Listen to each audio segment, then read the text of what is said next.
Man killed near Bar and Caledona Court Plaza in Manchester. A man was shot to death on Caledona Court Plaza in Mandeville on Wednesday night. Bar patrons identify him as Davy. Preliminary reports are that shortly before 11 p.m., armed assailants stormed the plaza and opened fire on the man in the vicinity of a bar. He reported a collapse on a staircase on the second floor of the plaza. The incident also sent patrons from multiple bars at the location scampering for cover as gunshots rang out.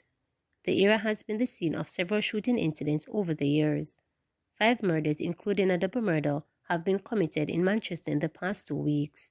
Mr. Omar Gator, with a 33 years old, was at a premises along Caledona Court. He was there having drinks with some of his friends when he was approached by 3 men, 2 of whom were armed with handguns, who opened fire at him and hitting him all over his body. He was taken to the Mandeville Regional Hospital where he was pronounced dead. Drivers escape injury after car crashes near gas station. The drivers of 2 motor cars managed to escape unscathed after they were involved in a bizarre accident in Waterby, Trelawney on Wednesday afternoon. The impact of the collision caused one of the vehicles to slam into a gas station pump. The accident, which occurred about 4 p.m., resulted in motor vehicular traffic reduced to a single lane as motorists avoided broken glass thrown in the middle of the road. Community members gathered on the scene shortly after the bang-up. The Waterby police are investigating. Elderly man perishes in Manchester house fire. An elderly man perished in a house fire in Inglewood near Macaulay in Manchester on Thursday morning. Relatives name him as Rupert Morgan. Morgan is believed to be in his 70s. Preliminary reports suggest that Morgan was cooking in the early morning when a gas cylinder exploded. Firefighters received a call of the house fire at 5:18. Morgan's one-bedroom board house was destroyed. Susan, a caregiver for Morgan's 99-year-old aunt at a neighboring house, said she heard cries for help. One of the time I heard someone saying, "Help, help, help." Then I saw a head and his teeth. It looked like he came out of the house and ran back in for something and burned up, she stated. She recounted her last interaction with him. His brother brought the gas yesterday and left the gas down here, and in the night, maybe about 10 p.m., Morgan came and knocked the door. He said he came to pick up the gas and I told him where it was and he carried it up, she stated. I don't know what happened from that until this morning when I heard the explosion, she added. It is believed that Morgan was using a lit candle as Inglewood remains without electricity following the passage of Hurricane Beryl 3 weeks ago. Curfew extended in sections of Green Island, Hanover. Another 48-hour curfew has been imposed in sections of Green Island, Hanover. On Tuesday, the police imposed a 48-hour curfew in the community. However, this has been extended until 6 p.m. Saturday, July 27. The boundaries of the curfew are north at Orange Bay Square along the highway to the small bridge beside Lobster Smokehouse. East along an imaginary line from the small bridge beside Lobster Smokehouse to Marchtown Square. South from Marchtown Road along an imaginary line through Dam Road District to the entrance of Dam Road. West from the entrance of Dam Road District along the main road to Orange Bay Square. During the hours of the curfew, all persons within its boundaries are required to remain within their premises unless otherwise authorized by the ground commander. Severely damaged schools in St. Elizabeth placed on priority list for repairs. Minister of Education and Youth Favor Williams says that 8 schools in St. Elizabeth that were severely damaged in the passage of Hurricane Beryl on July 3rd are high on the ministry's priority work list. We must do work to get them ready for September. Without a doubt, simply eyeing the damage that's there, you can see that it is severe in all these schools, the minister pointed out after a damage assessment tour of the schools on Wednesday. The schools visited by the minister and other members of the Education Ministry were Monroe College, Hampton School, Bethlehem Primary, Bull Savannah Primary, Top Hill Primary, Mayfield Primary, Pedro Plains Primary, and Sandybanks Primary. Williams commended the principals of the institutions for initiating cleanup activities at the schools. We want to commend the principals who have gathered their parents together to begin the cleanup of the schools because it is important to get the mindset back and get persons thinking again about school reopening and so on, she noted. The minister informed that the Education Ministry is moving with urgency to ensure that the schools are repaired. I know from the perspective of the ministry that we have to begin the major work that is needed, mostly work on the roofs. Every school we went to showed us a problem with their roof, also flooding in the classrooms and so on, she noted. So we have to get the roofs fixed so that the school have a chance of reopening again, and these are some of the worst hit schools that we have visited, the minister noted. During a recent press conference, Williams informed that assessments indicated that some 309 primary and secondary schools sustained an estimated of $2.7 billion in damage during the hurricane's passage.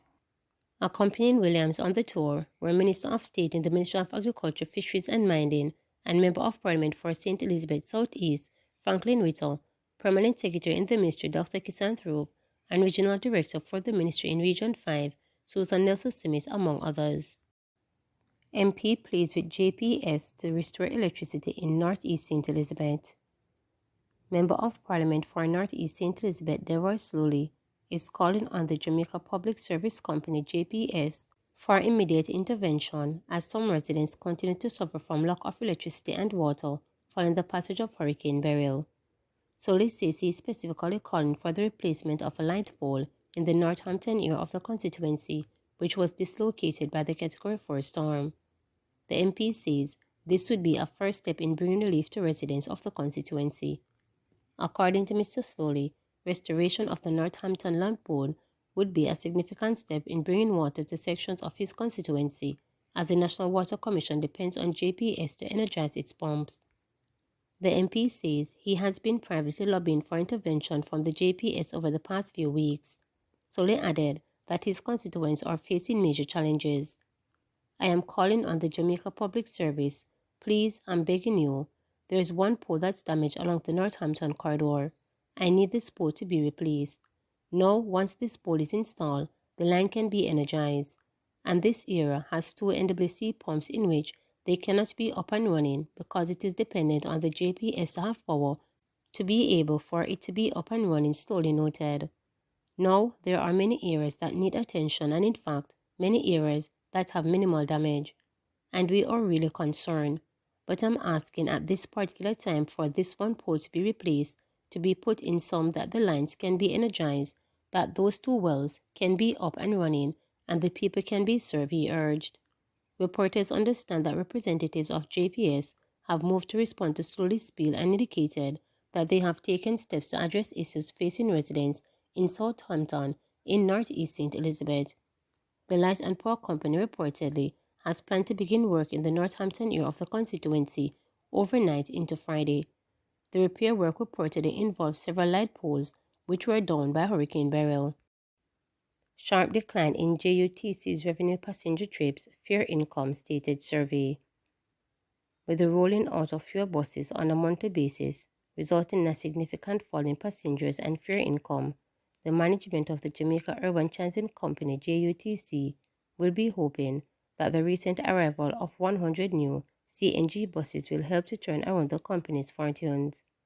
According to the 2023 edition of the Economic and Social Survey Jamaica, the average number of buses operated monthly by the JUTC in Kingston Metropolitan Transport Region last year fell from 179 to 148, the sixth consecutive year of decline. Consequent with the fall in the number of buses dispatched was a decline in the associated indicators. Revenue passenger trips were 13.9 million in 2023 compared to 18.1 million in 2022. Fare income fell to 1.2 billion from 1.6, while revenue from chartered trips came in at 87.3 million in 2023 compared with 84.6 million the previous year. The ESSG said the number of new smarter cards issued was 5,682, a decline of 3,768 relative to 2022, with revenue intake decreasing by 79.3 million to 357.4 million to in line with the fewer number of cards issued. This outturn accounted for 28.8% of fare income compared with 27.7% in 2022, the survey noted. In the KMTR, the JSTC operated 65 regular, 28 express, 27 premium and 3 special service routes, as well as the provision of chartered services. Complementary services were provided by 293 sub-licensed operators and 43 routes relative to 289 sub-licensed operating on 38 routes in 2022. Remember to subscribe, like, share, and click the notification bell for daily updates.